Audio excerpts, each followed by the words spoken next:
오늘 저에게 주신 하나님의 말씀은 신약성경 고린도전서 12장 8절부터 10절까지 말씀입니다.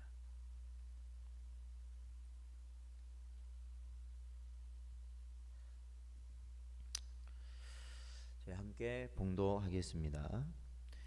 어떤 사람에게는 성령으로 말미암아 지혜의 말씀을, 어떤 사람에게는 같은 성령을 따라 지식의 말씀을, 다른 사람에게는 같은 성령으로 믿음을, 어떤 사람에게는 한 성령으로 병 고치는 은사를, 어떤 사람에게는 능력 행함을, 어떤 사람에게는 예언함을, 어떤 사람에게는 영들 분별함을, 다른 사람에게는 각종 방언 말함을, 어떤 사람에게는 방언들 통역함을 주시나니. 아멘.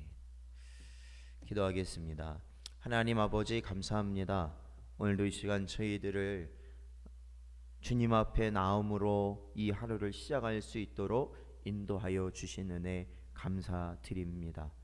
날마다 하루하루 연약하고 완악하고 주님을 향하여 배반하던 저희의 모습이 죽어지는 은혜가 있게 하여 주시고, 혹여나 아버지 하나님 앞에 범죄하는 삶을 살았던 저희들이라도 다시 주 앞에 나와 저희의 심령을 주 앞에 쏟아 놓으며 주의 길을 가기를 소원할 수 있는 저희들 되게 하여 주실 줄 믿사오니, 오늘도 이 시간 주의 말씀을 통하여서 새롭게 하여 주시옵시고, 오직 하늘의 은혜를 구하며 살아가는 우리 모든 복된 성도들 되게 하여 주시옵소서.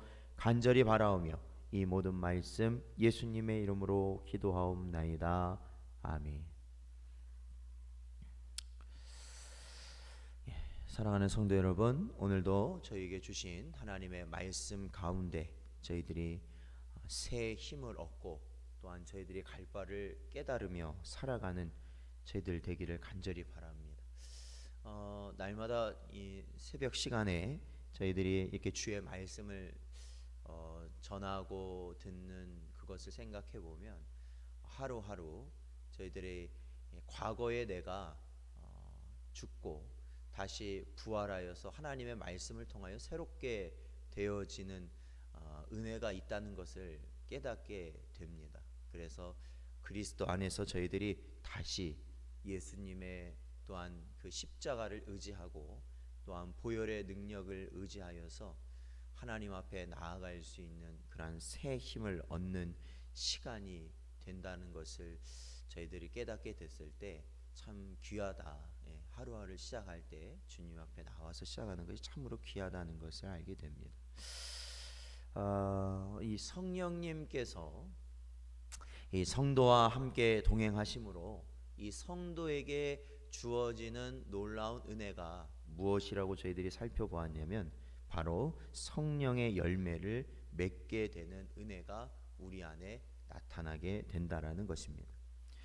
그래서 그 성령의 열매는 총 9가지가 저희들 갈라디아서에 기록되어 있죠. 사랑과 희락과 화평과 오래 참음과 자비와 양선과 충성과 그리고 온유와 절제입니다. 이 열매들은 오직 성령 안에서만 맺어지게 됩니다. 근데 오늘 이제 고린도전서 12장 말씀, 오늘 본문 말씀을 보면 이 열매와 함께 하나님의 성령께서, 즉 성령 하나님께서 성도와 함께 하심으로 주어지는 또 다른 은혜를 저희에게 말씀하고 있습니다. 그것을 성경에서는 무엇이라고 이야기하고 있냐면 은사라고 이야기를 합니다. 은사. 그래서 오늘 저희들이 읽진 않았지만 고린도전서 12장 4절에 보면 은사는 여러 가지나 성령은 같고라고 언급되면서 오늘 본문에 나온 여러 성령의 은사들을 우리에게 말씀해 주고 있는 것이죠. 자, 은사에 대한 우리가 여러 가지 생각을 가지게 되지만 은사라는 말 자체는 선물이라는 말입니다. 선물이에요. 주어지는 것이죠. 선물, 은혜의 선물, 성령의 선물이라고 불리는 것이 바로 성경에서 말하는 은사입니다. 성경이 말하는 은사는 예수 그리스도를 믿는 성도들과 그 성도들의 공동체 안에서 일어나는 구체적인 성령 하나님의 계시, 그러니까 성령 하나님이 나타내 보여주시는 거예요. 구체적으로 보여주시는 역사라는 것이에요. 그러니까 우리가 보면 이 성령의 열매, 우리 성도들이 성령의 열매를 맺음으로 성령 하나님이 나와 함께 하심이 드러나는 증거가 된다고 본다면, 그거보다 더 구체적인 역사로 나타나는 것이 성령 하나님께서 우리에게 주시는 은사들로서 나타나게 된다라는 겁니다. 이러한 은사의 종류를 오늘 본문은 여러 가지를 말씀하고 있죠. 그래서 지혜의 말씀, 또한 지식의 말씀, 또한 믿음, 그리고 병 고치는 은사, 또한 능력 행함, 또한 예언함, 그리고 영 분별, 또한 각종 방언을 말하고 또한 그 방언을 통역하는 은사들을 분명히 가르치고 있습니다. 이러한 은사들에 대해서 사실은 오늘날도 우리들이 여러 가지 은사에 대한 생각들, 정의들, 그런 것들을 가질 수 있습니다. 그러나 가장 근본적인 것은 은사는 사람이 줄 수 있는 것이 아니다라는 것을 항상 기억해야 됩니다. 그러니까 사람이 사람에게 주는 것이 은사가 아니라는 겁니다. 은사는 반드시 누구만이 우리에게 주실 수 있는 거냐면 하나님만이 주실 수 있는 것입니다. 성령 하나님, 즉 하나님의 선물이라는 그 한 가지 관점에서는 절대 벗어나면 안 된다라는 것이죠. 은사가 그 관점에서, 은사의 개념이 그 관점에서 벗어나게 되면 그것은 그 순간부터 이 변질된, 성경에서 가르치는 은사가 아닌 변질된 가르침이 되고 마는 것입니다. 즉 이 선물을 주신 목적이 오로지 하나님의 영광을 위한 것임을 성경은 가르치고 있는 겁니다. 그러니까 하나님의 영광을 나타내기 위하여서 하나님께서 하나님의 백성에게 맞는 은사를 주시고, 그 은사를 통하여 하나님이 이루시고자 하는 목적을 이루시기 위함이지, 절대로 그 은사, 그 능력이 우리 개인, 우리 인간이 원하고 바라는 목적에 부합하기 위해서 절대로 우리에게 나타나는 것은 아니다라는 겁니다. 그러므로 성령의 은사를 받는 것은 하나님의 각양 은혜를 맡은 이 청지기가 된다는 것을 의미한다라는 겁니다. 특히 오늘 이제 본문을 보면 그 은사라는 것에 대한 특징이 나와요. 특징이 나오는데 간략하게 오늘 본문을 통해서만 보더라도 그 은사라는 것이 오로지 하나님께서 주시고자 하는 목적에 따라 주시고자 하는 다른 사람에게 주어지는 것이기 때문에 이 8절부터 보면 이게 붙습니다. 어떤 사람에게는 지혜의 말씀, 어떤 사람에게는 지식의 말씀, 다른 사람에게는 믿음, 어떤 사람에게는 병 고치는 은사, 어떤 사람에게는 능력 행함. 즉 그 항목마다 어떤 사람이라고 지정이 되어 있는 거예요. 그러니까 이것이 똑같이 다 받을 수 있는 건 아니다라는 겁니다. 똑같이 받을 수 있는 건 아니다. 특히 방언과 같은 것도 마찬가지예요. 이 방언과 같은 것도 이 10절에 보면 다 어떤 사람은 방언을 말하는 것, 또 어떤 사람에게는 방언을 통역하는 것. 즉 이 방언을 말하는 것조차도 다 어떻다는 거예요. 하나님이 주시는 자에게 주시는 것이다 라는 겁니다. 그렇기 때문에 이러한 은사가, 어떤 특정한 은사가 어떤 사람의 구원받은 증거라고 사용되기에는 그것이 부적절하다. 그러니까 이 은사가 있어야만 구원을 받고 중생했고 성령, 이렇게 말하는 것은 사실은 이 성경적으로 볼 때는 부적절하다라는 것이죠. 왜냐하면 사람마다 각양 은사하고 각양 이 모습이 다른 사람에게 하나님이 원하시는 은사를 주시기 때문에 그렇습니다. 그러니까 은사를 우리가 성도들은 받게 되어질 터인데, 사람마다 다 다르죠. 받게 되어질 터인데 그것은 왜 하나님께서 우리에게 주시냐면 청지기의 역할을 더 잘 감당하도록 하나님이 주시는 것이다. 그래서 이 은사 받은 자의 사명은 결국 그 은사를 가지고 뭘 하라는 겁니까? 봉사하라는 겁니다. 그렇죠? 주를 위해서 봉사하라는 거예요. 그래서 하나님이 그것을 주시는 거라는 겁니다. 그 은사를 통해서 우리를 높이고 우리 자신을 높이고 드러내라는 것이 아닙니다. 그러니까 뭐 쉽게 말하면 사도들이 병 고치는 은사를 하나님의 성령으로부터 받았다고 해서 그 병 고치는 능력을 가지고 자기가 돈을 벌고 개인의 명예를 누리고 사람들을 자기 마음대로 부리는 그런 역할을 하라는 것이 아니었습니다. 그러니까 사도들도 그러잖아요. 병을 고쳐주고 나서 귀신을 쫓아주고 나서 사람들이 자기를 높이려고 할 때 그러지 말으라는 겁니다. 이것은 내가 한 것이 아니다. 이것은 하나님이 하신 것이다라는 것을 분명히 그들은 말하고 있죠.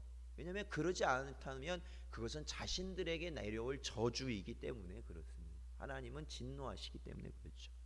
그러니까 이 은사들은 우리가 받았을 때 그것이 교회를 세우기 위한 봉사이고 또한 교회의 덕을 세우기 위한 것이다 라고 성경은 은사에 대해서 가르치고 있는 겁니다.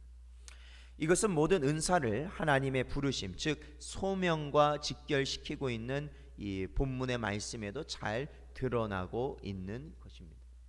사랑하는 성도 여러분, 하나님의 성령께서 우리와 함께 하실 때 우리 자신의 힘만으로가 아닌, 그렇죠, 이제는 우리가 하나님과 함께 한다라는 것은 그 과거에 내 힘으로만 살아가는 우리가 아니라 이제는 하나님이 주시는 능력으로 사는 자들인 줄 여러분 믿으시길 바랍니다. 그러니까 이제 하나님과 함께하고 있다는 것은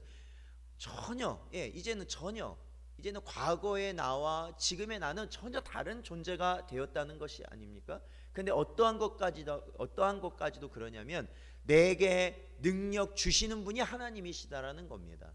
그 능력이 바로 하나님이 주시는 은사라는 것이에요. 각양 은사라는 거예요. 그거를 통해서 내가 지금까지는 주를 위해서 할 수 없고 내가 주를 위해서 살 수도 없었고 내가 어떠한 것도 감당할 수 없던 것들을 이제는 어떻게 해요? 그 은사 가운데 하나님이 감당토록 하신다라는 것이죠. 그러니까 우리가 성령 안에 있는 자들이라면 성령의 열매를 맺기 위하여 힘쓰고 그것을 바라는 동시에 무엇을 구해야 되느냐? 은사, 각양 은사를 하나님께서 내게 주시길 여러분 사모하셔야 된다라는 거예요. 은사가 있어야 돼요. 그러지 않으면 감당을 못한다라는 거예요. 감당을 못해요. 주의 일을 할 수가 없다라는 거예요. 은사가 없다면. 그리고 반드시 하나님께서 함께 하실 때는 나를 통해서 하나님이 이루실 일을 위한 나만의 은사, 나에게 주어질 특별한 은사를 하나님은 반드시 우리 각 사람에게 주신다. 그래서 그것으로 주를 위해 살아갈 수 있게 하신다라는 것입니다. 그러므로 사랑하는 성도 여러분, 주를 위해서 우리 자신이 사용되는 것을 언제나 구하고 바라며 살아가시길 바랍니다. 오늘 하루도 우리가 주님을 바라보고 주의 말씀을 붙들고 예수 그리스도를 바라볼 때 하나님이 주신 능력 가운데 내가 주를 위하여서 힘쓰며 살아가기를 소원할 수 있는 여러분 되시기를 바랍니다. 여러분, 요즘 시대는 어떠한 시대예요? 요즘 그 신앙생활하는 분위기는 다 어떠한 거냐면 하나님께서 그냥 나를 어떻게 해요? 나 자신에게 집중해 주시기를 사실을 원하는 시대인 것 같아요. 그러니까 좀 이게 뭐 틀린 말은 아닌데 마치 우리가 주를 위해서 내가 무언가를 해야 될지를 언제나 고민하고 언제나 그것을 위해서 기도해야 됨에도 불구하고 우리는 언제나 어떠한 모습이냐면 내가 연약하고 내가 힘드니까 하나님 나를 항상 돌봐 주세요 라는 거기에만 머물러 있는 것이 아닌가라는 생각을 하게 된다라는 거예요. 그렇죠? 나에게만 집중되어져 있는 신앙. 그것은 물론 우리가 주로 인하여서 힘을 얻는 건 맞지만 이제는 항상 그 단계에 머물러 수는 없다라는 겁니다. 항상 어떻게 그 단계에 머물러 있어요? 어떻게 부모가 그 자식이 어렸을 때 부모가 모든 것을 해 주었는데 장성한 자녀가 부모의 필요를 계속해서 그 어린 시절과 같이 요구한다면 그것은 그것은 잘못된 거죠. 비정상적인 거예요. 이제는 어떻게 해요? 장성한 자녀는 부모를 위해서 우리들이 살아가는 것이 장성한 자녀의 합당한 모습이라는 것이에요. 그러니까 우리가 어떻게 해요? 하나님이 나에게 성령의 열매를 맺게 하시고 또한 각양 은사를 주심으로 이제는 주를 위해 살아가는 것에 우리가 초점을 맞추고 그것을 감당할 수 있는 우리가 될 수 있도록 언제나 주님 앞에 구하며 살아가는 복된 여러분 되시기를 주의 이름으로 축원드립니다.